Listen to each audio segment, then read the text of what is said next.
We like to kid ourselves that we are rational. We make rational decisions as human beings, and that goes for us and for other people. But the truth is, we're not rational. We don't make our decisions based on thought and logic. We make them based on how we feel, which means if you're interviewing for a job, your interviewer is making an emotional decision about whether you fit for their company, not a logical one. There are 3 things that your interviewer is unconsciously scanning you for. So the moment you walk in the room, from the minute you leave the room, they're unconsciously scanning for 3 things. And it is going to positively or negatively impact their decision to make an offer for you. If you are looking for a new role and you are interviewing and it hasn't quite been going how you want it to, maybe you're not making the shortlist, or maybe you are making the shortlist, but you're just not getting that offer that you want, then I would encourage you to book in for a call. We have a program called the Interview Intensive, which is designed specifically to help you really be able to tell the story of you so that your interviewer can see exactly how you'd fit into their organization, the benefit of employing you immediately, and so that you feel calm, confident, and really, really connected with your interviewer and with the content that you're saying. So if you are interested, if you would like to really shift the effectiveness of your interviewing technique, then I would encourage you to book in for a call. But now let's go back to those 3 things that your interviewer is unconsciously scanning you for from the moment that you enter that room, whether that's physically or whether that's on Zoom. So number 1, what's the story? Human beings pay attention to bodies first. We just do. It's the way that we are biologically wired. So if you're interviewing, your interviewer is going to do this instantly and unquestioningly. From the moment that they set eyes on you, your body is telling them a story. So if you sit up too straight or not straight enough, they're going to make a decision, a judgment about you, an unconscious one. So if we're too straight, we can give this idea that we're very held, very tense. It gives a sort of underlying subtext of you're not very flexible. If we're not straight enough, if we're rolling forward, we're making ourselves small. We are not playing to our potential. Maybe there's some imposter syndrome going on, some doubt. Maybe that sows a seed of doubt in their mind. If we're too far backwards, maybe leaning on a chair, leaning on the back of the chair, we can look overconfident, like we're not alert, not present enough to what is going on in the interview. So how you gesture, all those kinds of things are going to make a difference. If you've got your hands in your lap or on your table, that's going to create an impression of you. Are you holding your fingers together?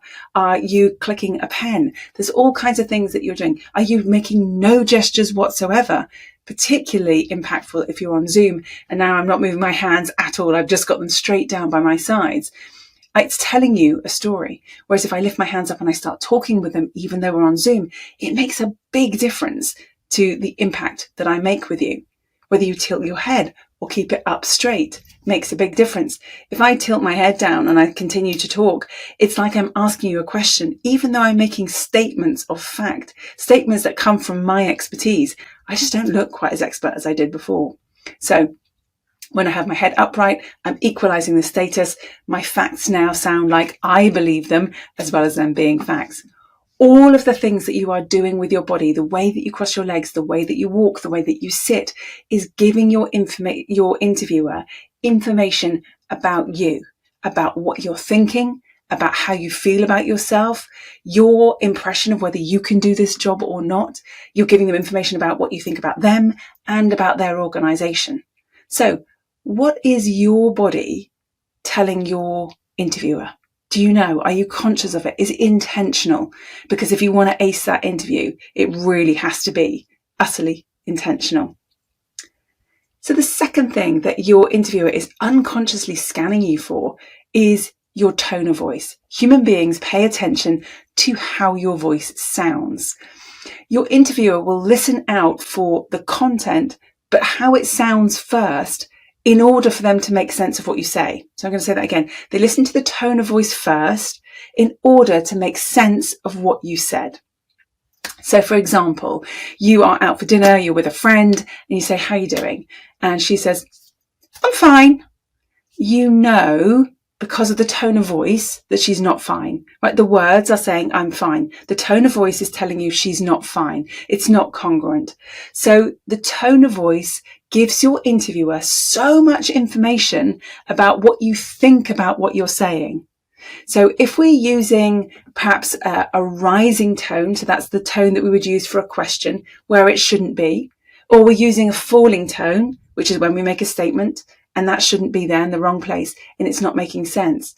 Maybe the pitch is too high and we're talking from up here, or it just doesn't match the content. So tone of voice is really important. And again, it has to be utterly intentional. We have to be deciding what the tone of voice is because of what we're trying to convey to our listener. Now, if you've got a whole load of imposter syndrome noise going on, it's very difficult to be intentional about your tone of voice. What we don't want to be doing with tone of voice is planting any seeds of doubt that you are the right person for this role. Because the words, they can be perfect. But if the tone of voice is off, then that offer is likely to be off the table. So how much control do you have over your tone of voice? How intentional is it when you are answering questions or giving information? So what's the third thing that your interviewer is likely to be scanning unconsciously for during that interview? So what's the last thing that human beings pay attention to? It's the actual words. It's the words that we use. So they've looked at your body language. They've listened to the tone of voice. 1, 2. Third thing they listen to is the words, the actual things that you're saying. And word order, the word combination, it can make a huge difference, can't it? Can you see? I just added 2 words, 6 letters, and it has made a complete difference to that sentence. So word order and combination can make a huge difference, full stop. Or word order and combination can make a huge difference, can't it? 2 words and it completely changes the sentence. 1, because of what I'm saying, and 2, because of the tone of voice that I am using. So I weakened my statement by adding on those 2 words. So there's a myriad of ways that we can undermine statements of fact, things that we've said to be true, ways that we've told stories about our past achievements in our work, ways of how we think we can contribute to the future. We can really undermine those if we use certain words or certain combinations of words that our interviewer will unconsciously scan for, pick up. It sows another seed of doubt. And so, you don't need very many seeds of doubt before the interviewer starts to go, yeah, great on paper, not quite sure in reality. So are your words writing you into or out of your next role?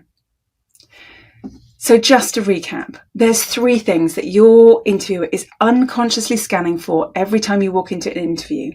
What is your body doing? What is the story that your body is saying, is telling to your interviewer? Too confident, not confident enough, too laissez-faire, unsure? What's that story? Are you intentionally curating it and intentionally showing the interviewer what you want them to do? The second thing that they are going to be unconsciously scanning you for is your tone of voice. So using the right tone of voice to connect with what you're saying, the stories that you're telling, the information that you're giving them, in order that the 2 things make sense together and you're not sowing another seed of doubt in their mind because the words and the tone of voice aren't matching. And then the final thing that they're scanning for are the actual words that you're using. So not using hedging language, not adding on tag questions, not saying things that you don't actually mean, that the words aren't quite correct for what you're trying to tell. So we want to make sure all 3 of those things are working in concert, they're working in tandem, and they're actually elevating each other. That way, you're not sowing seeds of doubt, but you're sowing seeds of confidence. You're lowering the risk for the interviewer to offer you the job. And that is exactly what we want to be doing. So I hope you found today's video really useful. Like I said, if you are interviewing, do book in for that conversation, that coffee chat with me. We can have a conversation around how I can help you elevate all of those things, what your body's doing, what your tone of voice is doing, what your words are doing, the kinds of stories you're telling, when you're telling those stories, how to open and close that interview so the interviewer has an amazing memory of you that sticks in their mind and which encourages them to offer you the job. The link is down below. Do book in for that conversation. Take care, and we'll see you really soon. Bye for now.